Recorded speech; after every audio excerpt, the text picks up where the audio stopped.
Look at her, yes! My Eye by Glen Alen. Look at them, and the makeup extraordinaire, Glen Alen. Look at her. Hello, everyone, and welcome to Look at her, the Qween After Show. And you are looking. Where our super celebrity guest looks at some of the queens they played with, slayed with, or even laid with, and spills a little tea. Who cares about the tea? Look at my eye! Throws a little shade if they have to, or just tells us something we don't know. Today's guest is Emmy award-winning drag makeup legend Glen Alen. Now, hello, honey. Hello, hello, hello.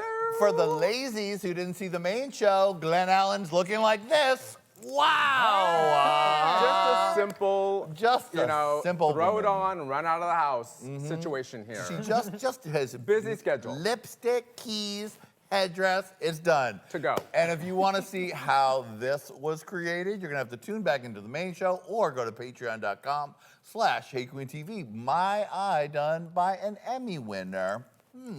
Bloop. Erica, eat your heart out. It is gorgeous. I'm like legitimately gagged. It's so beautiful. Wow. Glenn, thank you so much for your artistry. This is really a delight. I'm just looking. My pleasure. You know, this is what we do at DragCon. Yes. What we would have done at DragCon. But I have a team of makeup artists, and so we do one drag eye for the customers that come by with all these colors and glitter, and they get their life. We get their life, they get their life, and they get to be partially in drag for the first time in their life. They get finally a drag eye, and it just adds so much joy to the whole convention to have all these glittery eyes walking around. I mean, it just is very stunning. You're not going to wash it off, are you? I'm just going to live in it. We're going to see me in 2 weeks doing the show with this They're like, Johnny, the show with Glen Alen is over. All right, but the show with Glen Alen is not over today because, Glenn, you're going to start looking at some of the many queens you've worked with over your long, illustrious career. So, let us begin. Look at her. Lady Bunny with you as Cyndi Lauper. That's me as Cyndi Lauper. Oh, Lady Bunny is a consummate professional. I mean, and you know what? She has the biggest sense of humor and so committed to her character and to just having a good time. She's always just a positive, fun, humorous energy. So I love to perform with her.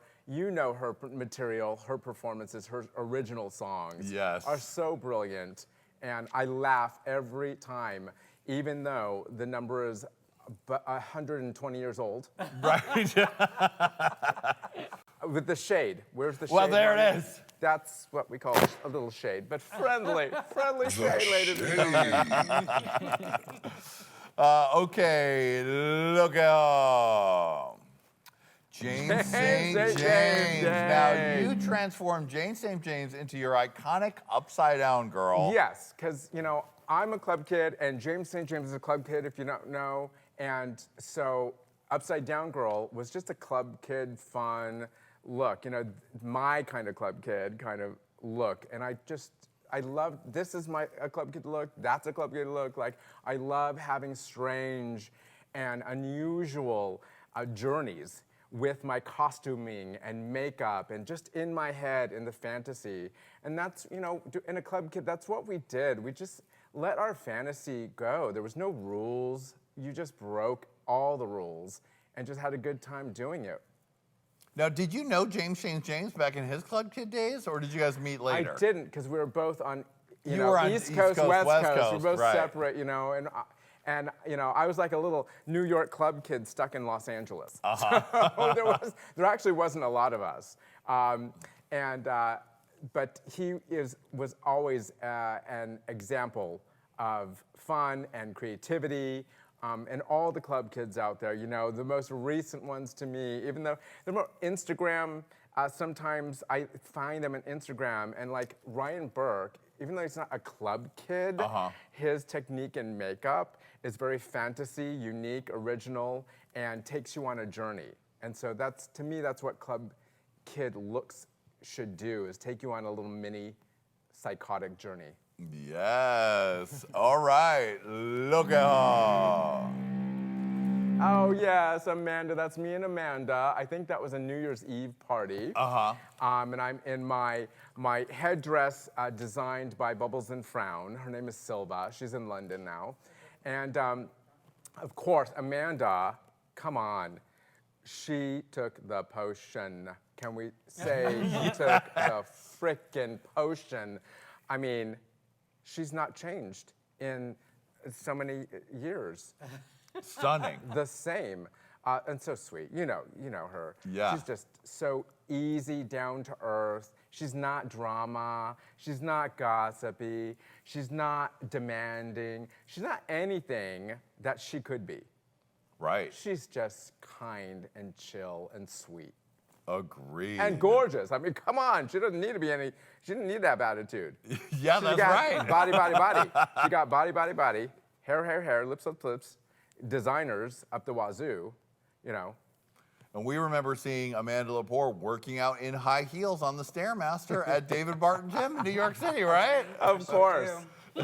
Of course. A girl's got to work out in heels. Oh, yeah. Oh, those glutes? Oh, yes. Oh, yes, honey. Add heels to your workout, boys and girls. Well said, Glenn. Look at her. Oh, Lonnie that's Love. my Lonnie Love. Now, you've been working with Lonnie Love for years on The Real. Yeah, we were on our 6th season when COVID hit. And so I wake up at 5:30 a.m. for her every day. I did.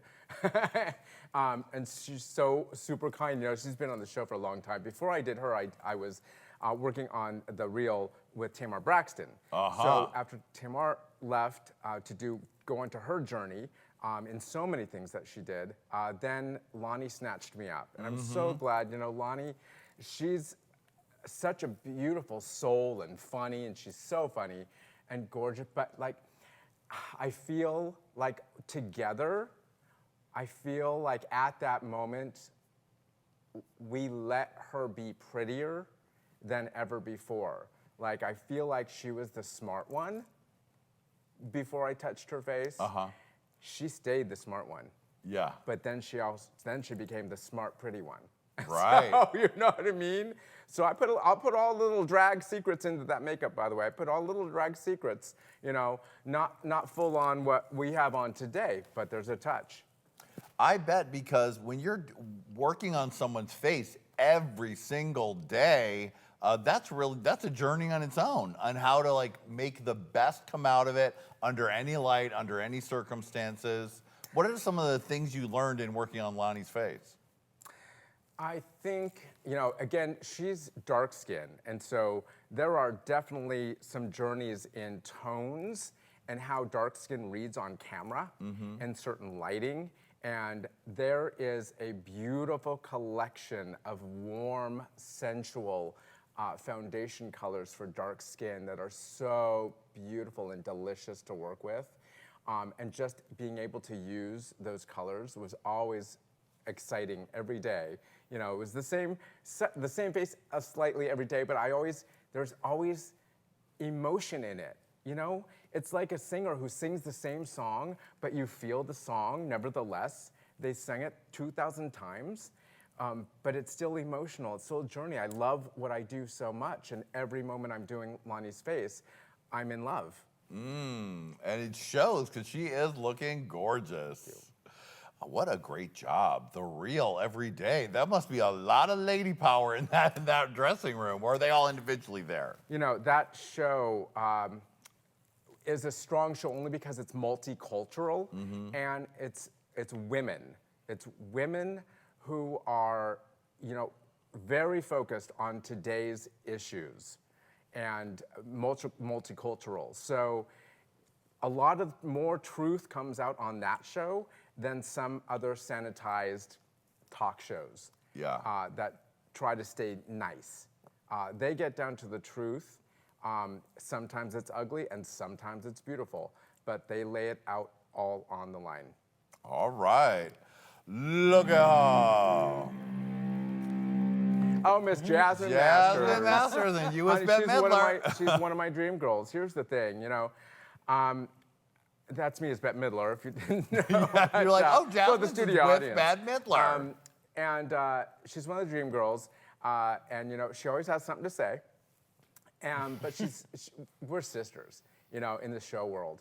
I have been performing for 35 years, and I've auditioned for RuPaul Drag Race, by the way, 7 times. Really? And I was rejected 7 times, and I felt the pain, the agony, and suffering of that rejection. Yeah. But The smiles what really sold it, Glenn. But what it did is not made me quit and think I'm not good enough. What it did was it motivate me to be better, to learn more, to try harder. And so that journey, I think is what I want to share with the world. Not just what I do, but how I got there and how I persevered and just kept getting back up. Through the mental challenges, not like somebody beat me up and I'm on the ground, but the mental beat up of what this world can do, yeah, you got to get back up. So my kind of, I think what I'm proud of is that Chad Michaels brought me in as a member of the Dreamgirls Review. And Chad Michaels has been leading that Dreamgirls Review for 15 years now. The Dreamgirls has been around, though, for about 20, between 20 and 25. So being a dream girl, to me, is equally as satisfying as possibly have been on RuPaul Drag Race. I mean, that is the premier place for drag to be seen by the top girls. I didn't want to say it, but it's true. I'm very proud of that. Hello, children. Click here. Click here. And subscribe. You're welcome.